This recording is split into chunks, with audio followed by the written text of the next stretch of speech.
வணக்கம். நீங்கள் இணைந்திருப்பது சமூகத்தின் பிரதான செய்திகளோடு இணைந்து கொள்ளும் நான் டாரின் புஷ்பராஜா. விரிவான செய்திகளுக்குள் செல்வதற்கு முன்னதாக முதலில் தலைப்பு செய்திகள். ஈஸ்டர் அறிக்கையின் மறைக்கப்பட்ட பகுதிகள் சிஐடிக்கு ஜனாதிபதி விடுத்த அதிரடி உத்தரவு. 167 பேரின் பெயர்கள் நம்பிக்கையின் சாட்சிகள் பட்டியலில் இணைத்ததுடன் சுயாதீன அலுவலகம் கோரிய கருத்தினால் ஈஸ்டர் தாக்குதலின் 6வது ஆண்டு நினைவேந்தல் பலத்த பாதுகாப்பிற்கு மத்தியில் அனுஷ்டிப்பு. சிஐடியில் முன்னிலையான முன்னாள் ஜனாதிபதி மைத்ரிபால சிறிசேன ஈஸ்டர் தாக்குதல் விசாரணைகள் ஜனாதிபதி விடயத்திற்கு முழுமையான ஆதரவு. பாராளுமன்ற உறுப்பினர் ஸ்ரீநாத் கருத்து. சட்டவிரோதமான மீன்பிடி தொழிலை கட்டுப்படுத்துபவர்களுக்கு அச்சுறுத்தல், வெடித்தது போராட்டம். வடக்கில் சிங்கள மேலாதிக்கத்திற்கு மக்கள் மறுபடியும் இடம் கொடுக்க கூடாது, CVK சிவஞானம் திட்டவட்டம். ஜனாதிபதியின் உரை தேர்தலுக்கு நல்லதல்ல, சட்ட மீறல்களை விசாரிக்க வேண்டும், பாட்டலி சம்பிக்க ரணவக்க கருத்து. கண்டியில் இன்று முதல் மூடப்படும் பல பாடசாலைகள். பரிசுத்த பாப்பரசர் பிரான்சிஸ் தமது 88வது வயதில் காலமானார். வத்திக்கான் திருச்சபை.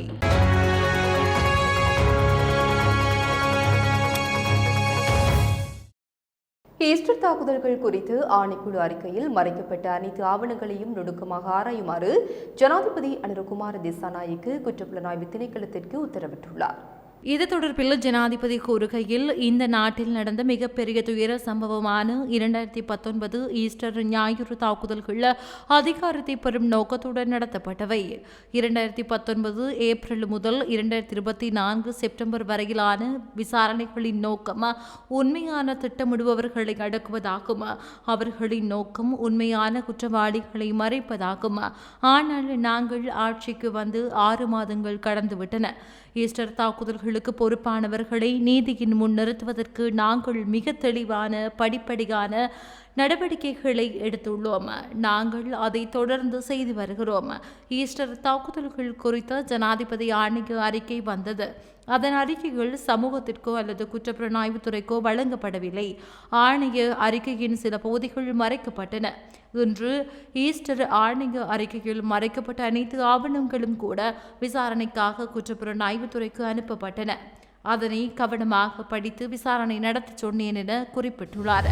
உயிர்த்த ஞாயிறு தாக்குதலில் உயிரிழந்து 167 கத்தோலிக்க விசுவாசிகளின் பெயர்கள் நம்பிக்கையின் சாட்சிகள் என்று அதிகாரப்பூர்வ புத்தக அகராதியில் சாட்சியாக இணைக்கப்பட்டுள்ளதாக பேராயர் மெல்கம் கர்தினால் ரஞ்சித் ஆண்டகை தெரிவித்தார். இன்று கொச்சிக்கடை புனித அந்தோணியார் தேவாலயத்தில் இடம்பெற்ற விசேட ஆராதனை நிகழ்வில் கலந்து கொண்டு கருத்து தெரிவிக்கும் போதே அவர் இதனை தெரிவித்தார். திருத்தந்தையின் திருப்பீடமான வத்திக்கானில் இயங்கும் இறை மக்களை தூயவர்களாக வழிகாட்டும் திருத்துறை நம்பிக்கையின் சாட்சிகள் அடங்கிய அகராதியில் பேர்களை பதிவு செய்யும் அதிகாரப்பூர்வ அறிவிப்புக்கான பிரகடனத்தை வாசித்த போதே மேற்கண்டவாறு தெரிவித்தார். அத்துடன் 6 ஆண்டுகளுக்கு முன்பு நடந்த ஈஸ்டர் ஞாயிறு குண்டுவெடிப்பு தாக்குதல்களுக்கு பொறுப்பானவர்களை பொறுப்பு கூற வைப்பதற்காக ஒரு சுயாதீனமான வழக்கு தொடரும் அலுவலகத்தை நிறுவுமாறு கொழும்பு பேராயர் கர்தினால் மெல்கம் ரஞ்சித் இன்று ஜனாதிபதி அனுரகுமார திசாநாயக்கவிடம் கோரிக்கை விடுத்தார். தனிப்பட்ட கொலைப்படிகள், வெள்ளை வேன்கள் மற்றும் சட்டவிரோத தடுப்பு மையங்கள் இல்லாத ஒரு புதிய சமூகத்தை உருவாக்க அரசாங்கத்தை வலியுறுத்தினார். ஈஸ்டர் ஞாயிறு குண்டுவெடிப்பு தாக்குதல்களுக்கு நிலவும் அரசியல் கலாச்சாரமும் பங்களித்துள்ளது என கர்தினால் கூறினார். மட்டக்களப்பு சியோன் தேவாலயத்தில் உயிர்த்த ஞாயிறு தற்கொலை தாக்குதலில் உயிரிழந்தவர்களின் 6ஆம் ஆண்டு நினைவேந்தல் என்று நினைவு கூறப்பட்டது. தேவாலயத்தின் முன்னால் உயிரிழந்தவர்களின் உறவுகள் காலை 9:05 அளவில் உயிரிழந்தவர்களின் திருவுருவ படத்திற்கு மலர் மாலை அணிவித்து மெழுகுவர்த்தி ஏற்றி அஞ்சலி செலுத்தினர். பலத்த போலீஸ் பாதுகாப்புக்கு மத்தியில் இந்த அஞ்சலி நிகழ்வுகள் இடம்பெற்றது. குறித்த ஆலயத்தில் இடம்பெற்ற தற்கொலை குண்டு தாக்குதலில் 14 சிறுவர்கள் உட்பட 31 பேர் உயிரிழந்ததுடன் 80 பேர் படுகாயமடைந்தமை குறிப்பிடத்தக்கது.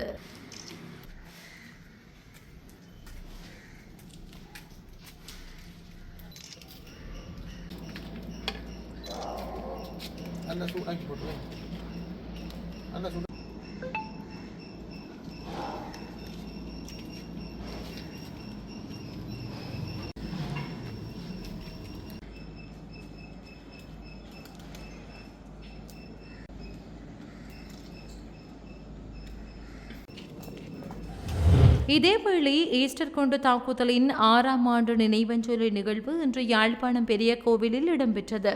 யாழ்ப்பாணம் மறைமாவட்ட பங்கு தந்தை கலாநிதி ஜெபரட்னம் அடிகளார் தலைமையில் நடைபெற்ற நினைவஞ்சலி நிகழ்வில் தாக்குதலில் உயிரிழந்தவர்கள் மற்றும் அவயங்களை இழந்தவர்களுக்கான பிரார்த்தனைகள் இடம்பெற்றன. அதனைத் தொடர்ந்து மௌன அஞ்சலி, சுடரேற்றல், மெழுகுவர்த்திகளை பற்ற வைத்து அஞ்சலிக்கப்பட்டது. இதன்போது விசேட அதிரடிப்படை மற்றும் போலீசார் காவல் கடமையில் ஈடுபட்டிருந்தனர். ஜனாதிபதி நிதியை தவறாக பயன்படுத்தியதாக கூறப்படும் விசாரணை தொடர்பாக வாக்குமூலம் அளிக்க முன்னாள் ஜனாதிபதி மைத்திரிபால சிறிசேன இன்று குற்றப்புலனாய்வு திணைக்களத்திற்கு வரவழைக்கப்பட்டுள்ளார். முன்னாள் ஜனாதிபதியின் பதவிக்காலத்தில் அரசியல்வாதிகள் உட்பட பலருக்கு ஜனாதிபதி நிதியத்திலிருந்து நிதி ஒதுக்கப்பட்டது தொடர்பாக வாக்குமூலம் பதிவு செய்வதற்காகவே அவர் அழைக்கப்பட்டிருந்தார். இதற்கு முன்னதாக தனது வீட்டை ஒப்படைக்குமாறு கோரி இதுவரை தனக்கு கடிதம் வரவில்லை என, கிடைத்தால் அதை ஒப்படைப்பதாகவும் முன்னாள் ஜனாதிபதி மைத்திரிபால சிறிசேன தெரிவித்தார். இதற்கிடையில் அமெரிக்க CIA வெளியிட்ட அறிக்கை ஈஸ்டர் ஞாயிறு தாக்குதல்களுக்கு பின்னால் ISIS தான் மூளையாக செயற்பட்டது என்பதை தெளிவாக காட்டுகிறது என முன்னாள் ஜனாதிபதி மைத்திரிபால சிறிசேன தெரிவித்தார். ஈஸ்டர் ஞாயிறு தாக்குதல்கள் தொடர்பாக குற்றப்புலனாய்வுத்துறைக்கு அவர் வழங்கிய ரகசிய தகவல்களை வெளியிடுவதா இல்லையா என்பதை அரசாங்கம் முடிவு செய்ய வேண்டும் எனவும் அவர் கூறினார். ஈஸ்டர் சூத்திரதாரியை கண்டுபிடிக்க இன்று ஒரே ஒரு நபர் மட்டுமே தேவை என கூறிய முன்னாள் ஜனாதிபதி இந்த நாட்டின் ஜனாதிபதியாக மீண்டும் வர தனக்கு விருப்பம் இல்லை எனவும் கூறினார். ஈஸ்டர் ஞாயிறு தாக்குதலால் தான் வருத்தமடைந்ததாகவும் மைத்திரிபால சிறிசேன தெரிவித்தார். விடுதலை புலிகள் அமைப்பில் இருந்த காலத்தில் பல்வேறு குற்றங்களை செய்ததாக பிள்ளையான் மீது குற்றம் சாட்டப்பட்டதாகவும் அத்தகைய நபருக்கு அமைச்சர் பதவி வழங்கியது தவறு எனவும் அவர் கூறினார். ஈஸ்டர் தாக்குதல் விசாரணைகள் தொடர்பில் பொதுமக்கள் பாதுகாப்பு அமைச்சர், ஜனாதிபதி ஆகியோர் உறுதியான நிலைப்பாடுகளை கூறியிருக்கின்றார்கள். அவர்களுடைய நிலைப்பாட்டிற்கு நாங்கள் முழுமையான ஆதரவினையும் முழுமையான ஒத்துழைப்பையும் வழங்க தயாராக இருக்கின்றோம் என இலங்கை தமிழரசுக் கட்சியின் மட்டக்களப்பு மாவட்ட பாராளுமன்ற உறுப்பினர் ஸ்ரீநாத் தெரிவித்தார். 2019ஆம் ஆண்டு ஈஸ்டர் குண்டு தாக்குதலில் உயிரிழந்த உறவுகளை நினைவு கூறும் முகமாக மட்டக்களப்பு மாவட்டத்தில் பல்வேறு நிகழ்வுகள் நடைபெற்றன. இன்றைய தினம் மட்டக்களப்பு காந்தி பூங்காவில் உள்ள ஈஸ்டர் தாக்குதலில் உயிரிழந்தவர்களின் நினைவாக அமைக்கப்பட்ட நினைவு தூபியில் இலங்கை தமிழரசுக் கட்சியின் ஏற்பாட்டில் நினைவஞ்சலி நிகழ்வு இடம்பெற்றது. இதன்போது உயிரிழந்த உறவுகளை நினைவு கூறும் முகமாக தீபச்சுடரேற்றி மலரஞ்சலி செலுத்தி அஞ்சலி செலுத்தப்பட்டதுடன் ஆத்மசாந்தி பிரார்த்தனையும் முன்னெடுக்கப்பட்டது. அறிவிக்கப்பட வேண்டும். பொதுமக்கள் பாதுகாப்பு அமைச்சர் மற்றும் ஜனாதிபதி சம்பந்தமான உறுதியான நிலைப்பாடுகளை கூறியிருக்கின்றார்கள். அவர்களுடைய இந்த விடயத்துக்கு நாங்கள் முழுமையான ஆதரவினையும் முழுமையான ஒத்துழைப்பையும் வழங்க தயாராகின்றோம். எமது பிரதேசத்திலே தமிழ் தாயத்திலே மிகப்பெரிய பலமாக இருக்கின்ற தமிழ் மக்களின் அரணாக இருக்கின்ற தமிழக கட்சி இந்த விடயத்திலே நீதியை நிலைநாட்டுகின்ற வன்முறையை கட்டுப்படுத்துகின்ற விடயத்திலே முழுமையான ஒத்துழைப்பு வழங்கும். அந்த விடயத்தை வரவேற்கின்றோம். இது நிச்சயமாக இடம்பெற வேண்டிய ஒரு அரசியல் தேர்தல் கால உறுதிமொழியா அல்லாமல் இந்த மக்களுக்கு உறுதியான நிலைப்பாடை வழங்குவதாக அமைய வேண்டும் என்பதுதான் எங்களது எதிர்பார்ப்பு. கடந்த காலங்களில் இவ்வாறான அரசியல் தலைவர்கள் தங்களுடைய தேவைகளுக்காகவும் வாக்கு வங்கிகளுக்காகவும் அரசியல் நிலைமைகளுக்காகவும் பல வாக்குறுதிகளை வழங்கியிருக்கிறார்கள். அவைகள் நிறைவேற்றப்படவில்லை என்பதை நாம் கடந்த கால எங்களுடைய வரலாற்றினூடாக அறிந்திருக்கிறோம். இந்த விடயத்தில் வழங்கப்பட வேண்டும், வழங்குவார் என்ற நம்பிக்கையோடு எதிர்பார்த்துக் கொண்டிருக்கின்றோம்.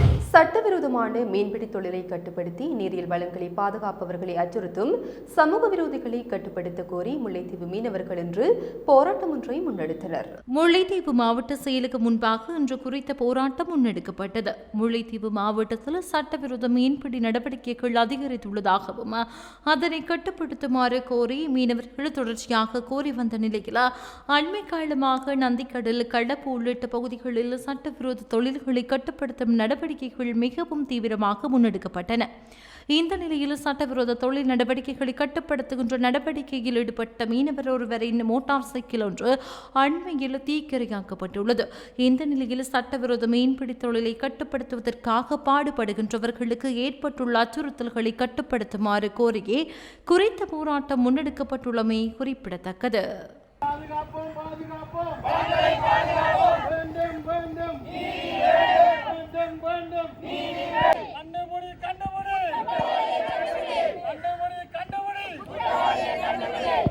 வேண்டும் நீதி வேண்டும் வேண்டும் வேண்டும் நீதி வேண்டும்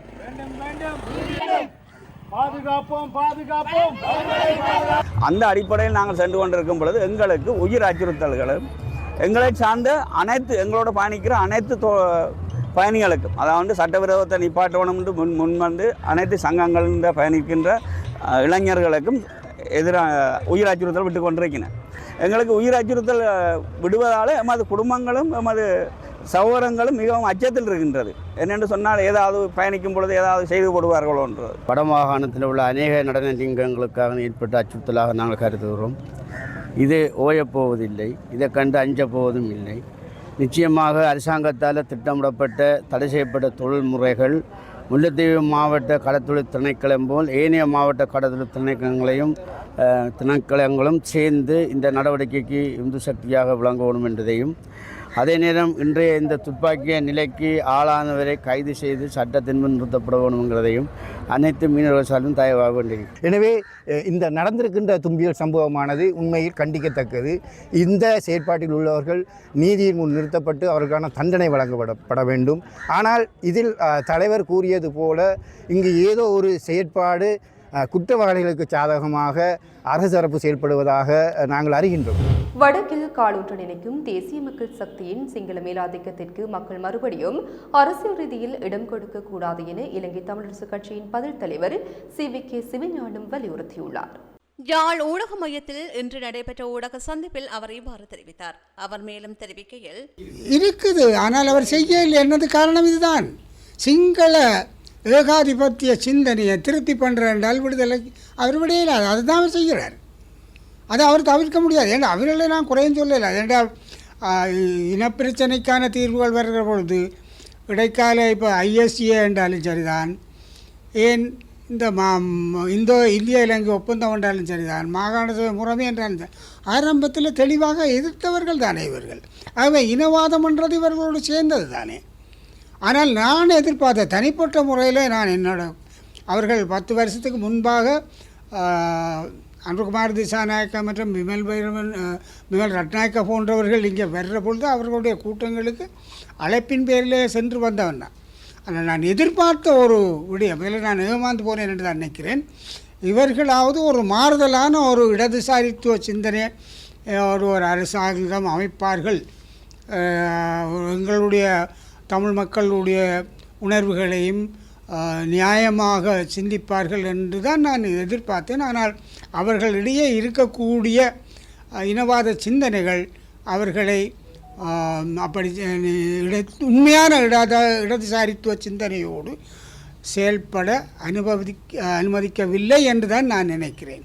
இந்த டயஸ்போரா என்று சொல்லக்கூடிய அவர்களுக்கும் சில பேருக்கு இங்கே இருந்து அரசாங்க ஆதரவு சக்திகள் அங்கே போய் தேசியம் தாங்கள்தான் தேசியவாதிகள் ஒரு ஊடாக உங்களுக்கு தெரியும் எத்தனை சுயேட்சை குழுக்கள் தோற்போம் என்று தெரிஞ்சு கொண்டு ஒரு 100 ஓட்டு போட்டால் எடுக்க மாட்டோம்னு சொல்லிக்கொண்டு எடுத்து 100 ஓட்டாக பிரித்து எங்களுடைய வாக்குகளை பிரித்து தான் நாங்கள் தோற்றதை தவிர அவர்களுக்கு போன வாக்குகள் போன முறை டக்ளஸ் தேவானந்தா மற்றும் அங்கஜன் ராமநாதன் அவர்களோடு கிடந்த வாக்குகள் தான் மாறி இந்த தேசிய திசை காட்டிக்கு வாக்களித்தார்கள். இந்த முறை அது நடக்காதுன்னு நான் நினைக்கிறேன். இந்த முறை மக்களுக்கு ஒரு தெளிவு வந்திருக்கு. இதுவேகள் தெற்கத்திய ஆதிக்கத்தை இங்கே நிலைநாட்டுகிறார்கள்.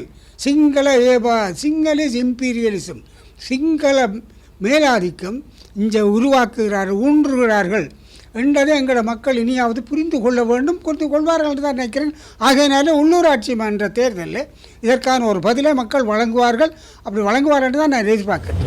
ஜனாதிபதி அனுரகுமார திசாநாயக்க மீது கடுமையான தேர்தல் சட்டமீறல்கள் தொடர்பாக பதிவு செய்யப்பட்டு குறிப்பிட்ட புகார்கள் மீது தேர்தல் ஆணையம் நடவடிக்கை எடுக்க தவறிவிட்டதாக ஐக்கிய குடியரசு முன்னணி தலைவரும் முன்னாள் அமைச்சருமான பாட்டாளி சம்பிக்க ரணவக்க குற்றம் சாட்டியுள்ளார். கடுவல மாநகர சபைக்கு போட்டியிடும் ஐக்கிய குடியரசு முன்னணி வேட்பாளர்கள் நேற்று முன்தினம் மாநகர சபைக்கு வெளியே நடத்திய ஆர்ப்பாட்டத்தின் போது முன்னாள் அமைச்சர் பாட்டாளி சம்பிக்க ரணவக்க இவ்வாறு குற்றம் சாட்டியுள்ளார். வரவிருக்கும் தேர்தலில் NPP வெற்றி பெற்ற உள்ளூராட்சி அதிகாரிகளுக்கு மட்டும் தனது அரசாங்கம் நிதி வழங்கும் என்று ஜனாதிபதி திசாநாயக்க அறிவித்தமை குறித்து தேர்தல் ஆணையத்திடம் புகார் அளித்ததாக ரணவக்க கூறினார். பாதிக்கப்படக்கூடிய மற்றும் குறைந்த வருமானம் கொண்ட குழுக்களுக்கு உதவுவதற்காக ஆஸ்வசம என்ற நலன்புரி திட்டம் இந்த ஆண்டு மேலும் 4 லட்சம் குடும்பங்களுக்கு வழங்கப்படும் என்று ஜனாதிபதி அன்றகுமார திசாநாயக்க சமீபத்தில் அறிவித்தது குறித்து புகார் குறித்தும் தேர்தல் ஆணையம் அமைதியாக இருந்ததாகவும் ரணவக்க குற்றம் சாட்டினார். தேசிய மக்கள் கட்சி வேட்பாளர்கள் ஜனாதிபதியின் வாக்குறுதியை மீண்டும் கூறுகின்ற துண்டு பிரசுரங்களை விநியோகித்ததாகவும் குற்றம் சாட்டினார். இதன் மூலம் வரவிருக்கும் தேர்தலில் தேசிய மக்கள் சக்தி கட்சிக்கு ஒரு நன்மை அளித்தார் ஜனாதிபதி என்றும் தெரிவித்தார். தேர்தல் ஆணையகம் மேலும் தாமதமின்றி தலையிட்டு ஊடகங்களுக்கு அழுத்தம் கொடுக்க வேண்டும் என்றும் தெரிவித்தார். இதேவேளை தேசிய மக்கள் சக்தியால் நிறுவப்பட்ட உள்ளூராட்சி நிறுவனங்களுக்கு நிதி வழங்கப்படும் என்று ஜனாதிபதி அன்றகுமார திசாநாயக்க 2 தேர்தல் பிரச்சார கூட்டங்களில் தெரிவித்த கருத்து அரசியல் ரீதியாக சில முன்னேற்றங்களுக்கு வழிவகுக்கும் என்பதால் இதுபோன்ற கருத்துக்களை வெளியிடுவதை தவிர்க்குமாறு ஜனாதிபதிக்கு அறிவுறுத்துமாறு ஜனாதிபதியின் செயலாளருக்கு கடிதம் அனுப்பப்பட்டுள்ளதாக தேர்தல்கள் ஆணைக்குழுவின் தவிசாளர் ஆனந்த் ரட்நாயக்க தெரிவித்தார். தேர்தல் கண்காணிப்பு அமைப்புகளால் தேர்தல் ஆணைக்குழுவுக்கு செய்யப்பட்ட முறைப்பாடுகளின் அடிப்படையில் இந்த கடிதம் அனுப்பப்பட்டதாக அவர் கூறினார். ஜனாதிபதியின் அறிக்கை உள்ளூராட்சி தேர்தல் சட்டத்தின் பிரிவுகள் 92C மற்றும் 82D ஆகியவற்றின் தெளிவான மீறலாகும் என்று கண்காணிப்பு அமைப்புகள் சுட்டிக்காட்டியுள்ளன. கந்தலாய் மற்றும் மன்னாரில் நடைபெற்ற அரசியல் கூட்டங்களில் உரையாற்றிய ஜனாதிபதி தேசிய மக்கள் சக்தியை உருவாக்கும் உள்ளூராட்சி நிறுவனங்களுக்கு தனது கையை நீட்டி நிதி வழங்குவதாக அறிவித்தார் என்பது இங்கு குறிப்பிடத்தக்கது. ஸ்ரீதலதா புனித தந்த தாதுவை உள்ளூர் மற்றும் வெளிநாட்டு மக்கள் தங்கள் கண்களால் காணும் வாய்ப்பை வழங்கும் ஸ்ரீதலதா வழிபாடு சிறப்பாக முன்னெடுக்கப்பட்டு வருகின்றது. இதை முன்னிட்டு கண்டி நகர எல்லைக்குட்பட்ட பல பாடசாலைகளுக்கு இன்று முதல் 25ஆம் தேதி வரை விடுமுறை அறிவிக்கப்பட்டுள்ளது. தலதா மாளிகை யாத்திரைக்காக தற்போது ஒதுக்கப்பட்டுள்ள நாட்களின் எண்ணிக்கை நீடிக்கப்பட்டால் அந்த பாடசாலைகளின் விடுமுறை நாட்களும் அதிகரிக்கும் என்று மத்திய மாகாண கல்வி அமைச்சு தெரிவித்துள்ளது. கண்டி நகரின் பாதுகாப்பிற்காக நிறுத்தப்பட்டுள்ள போலீஸ் மற்றும் முப்படையினரை தங்க வைப்பதற்காக இந்த பாடசாலைகள் ஒதுக்கப்பட்டுள்ளன. கூடுதலாக இந்த பாடசாலைகள் யாத்திரைக்கு வருகை தருகின்ற அங்கவினர்கள் மற்றும் முதியவர்களுக்கு தேவையான தங்குமிட வசதிகளை வழங்கவும் பயன்படுத்தப்படுகின்றது. யாழ்ப்பாண பல்கலைக்கழக கலைப்பீடு பழைய மாணவர் சங்கம் முன்னெடுக்கும் வேரிலிருந்து விழுது வரை ஒன்றிணையும் பொன்விழா சங்கமத்தை முன்னிட்டு நடைபவனி இன்றைய தினம் நடைபெற்றது. உள்ளூராட்சி தேர்தல் அறிவிக்கப்பட்டுள்ள நிலையில் பேரணி மற்றும் நடைபவனி மேற்கொள்வதற்கு தடை விதித்து யாழ்ப்பாணம் பல்கலைக்கழக நுழைவாயிலில் போலீசார் குவிக்கப்பட்டனர். இதனையடுத்து தேர்தல் சார்ந்த நடைபவனி அல்ல என்று போலீசாருக்கு ஏற்பாட்டாளர்கள் தெளிவுபடுத்திய நிலையில் வேட்பாளர்களாக போட்டியிடுகின்றவர்கள் நடைபவனியில் பங்கேற்க முடியாது என்ற நிபந்தனையுடன் நடைபவனி இடம்பெற்றது.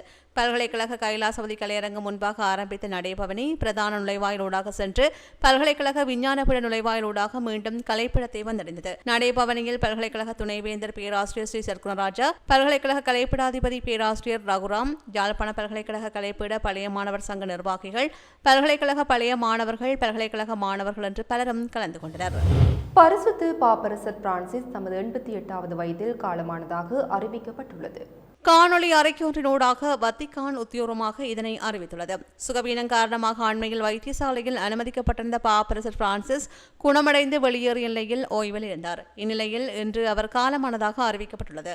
லத்தீன் அமெரிக்காவைச் சேர்ந்த முதலாவது பாப்பரசரான அவர் 12 ஆண்டுகள் இறைச்சேவையில் இருந்தமை குறிப்பிடத்தக்கது. இத்துடன் சமூகத்தின் பிரதான செய்திகள் நிறைவு பெறுகின்றன. தொடர்ந்தும் சமூகத்தோடு இணைந்திருங்கள். இதுபோன்ற செய்திகளை தெரிந்து கொள்ள சமூகம் நியூஸ் சேனலை சப்ஸ்கிரைப் செய்து அருகில் உள்ள பெல் பட்டனை கிளிக் செய்யுங்கள். மேலும் இதுபோன்ற செய்திகளை உடனுக்குடன் தெரிந்து கொள்ள சமூகமீடியா.com என்ற இணையதளத்தின் வாயிலாகவும் எங்களுடன் இணைந்திருங்கள்.